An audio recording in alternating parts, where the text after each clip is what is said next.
மனைவியை நம்புங்கள். முதலில் சந்தேகம் கொள்ளாதீர்கள். மிகப்பெரிய நோய் அது. சந்தேகிப்பது முதல் பெரிய நோய். அது போன்று பெண்கள் சந்தேகப்படும் அளவிற்கு நடந்து கொள்ளக்கூடாது. சந்தேகப்படுவது ஆண்களுக்கு மிகப்பெரிய நோய்.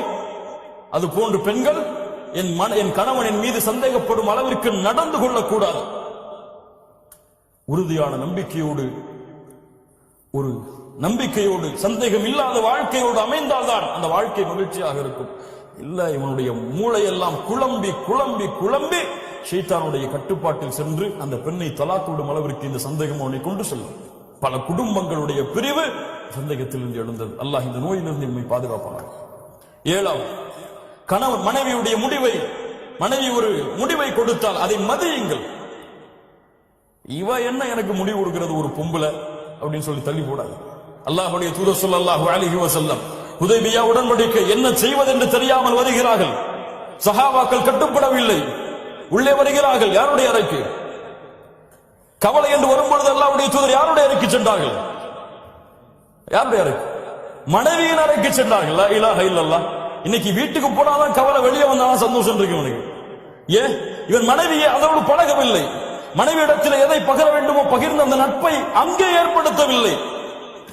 நண்பனுக்கு முதலிடம் கொடுத்து மனைவியை பின்னால் தள்ளினான். அல்லாஹ்வுடைய தூதர் ஸல்லல்லாஹு அலைஹி வஸல்லம் அந்த அறைக்குள் நுழைந்தவுடன் உம்மு ஸலமா ரலியல்லாஹு அன்ஹா சொல்கிறார்கள், அல்லாஹ்வுடைய தூதருடைய முகத்தில் இருந்த கவலையை நான் அறிந்து கொண்டேன். லா இலாஹ இல்லல்லாஹ். ஒரு கணவனுடைய முகம் உள்ளே வரும்பொழுது எப்படி இருக்கிறது மனைவி பார்க்க வேண்டும். அதன்படி நடந்து கொள்ள வேண்டும். உள்ள வந்த உடனே எங்க ஜோயாலி காசுல ஒரு 10 பவுன் வாங்கிட்டு வந்துருமான்னு சொல்றீங்க. அவன் கோபத்தில் இருக்கும்போது என்ன ஆகும்? அல்லாஹ்வுடைய தூதர் ஸல்லல்லாஹு அலைஹி வஸல்லம் உம்மு ஸலமா ரலியல்லாஹு அன்ஹா கேட்டார்கள், அல்லாஹ்வுடைய தூதரே, ஏன் இந்த கவலை? ஏன் இந்த கவலை? அல்லாஹ்வுடைய தூதர் சொன்னார்கள், என் தோழர்களுடைய வார்த்தைக்கு கட்டுப்படவில்லை. இப்படி நிகழ்ந்து விட்டது. உம்ராவை செய்யாமல் கொண்டு வந்த ஆடுகளை அறுத்து செல்ல வேண்டும் என்று கட்டளையிட்டேன். ஆனால் செயல்படுத்தவில்லை அவர்கள். அல்லாஹ்வுடைய தூதரே, ஒன்றை சொல்லுகிறேன், நீங்கள் சென்று செயல்படுத்துங்கள், உங்களை பின்தொடரும் உங்கள் தோழர்கள். லா இலாஹ இல்லல்லாஹ். உம்மு ஸலமா ரலியல்லாஹு அன்ஹாவுடைய வார்த்தைக்கு கட்டுப்பட்டு அல்லாஹ்வுடைய தூதர் வெளியே சென்று தங்களுடைய தலையை மடித்தார்கள். உம்ராவுடைய கடமையை முடித்ததற்கு பதிலாக ஆடுகளை அறுத்தார்கள்.